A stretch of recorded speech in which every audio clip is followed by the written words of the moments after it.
ఎందుకంటే మీ అందరికీ తెలుసు ఆ నాయకత్వం గురించి నేను ప్రత్యేకంగా చెప్పక్కర్లేదు. అందుకే మా కుటుంబం ఎప్పుడు కుప్పాన్ని మర్చిపోము, మేము ఎప్పుడు మీకు రుణపడి ఉంటాము. అదే కాకుండా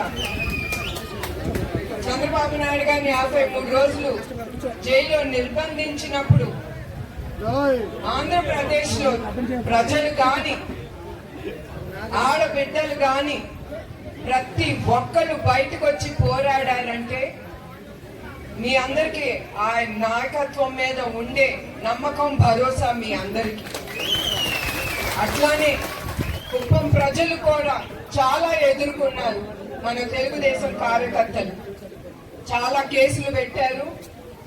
కానీ అవన్నీ ఎదుర్కొని మీరు ఎవరు బెదిరించినా కూడా మీరు ఆగకుండా ముందుకొచ్చి మీరు ఆయనకి ఓటేసి గెలిపించారు. మీ అందరికీ మళ్ళీ కూడా నా హృదయపూర్వక నమస్కారాలు.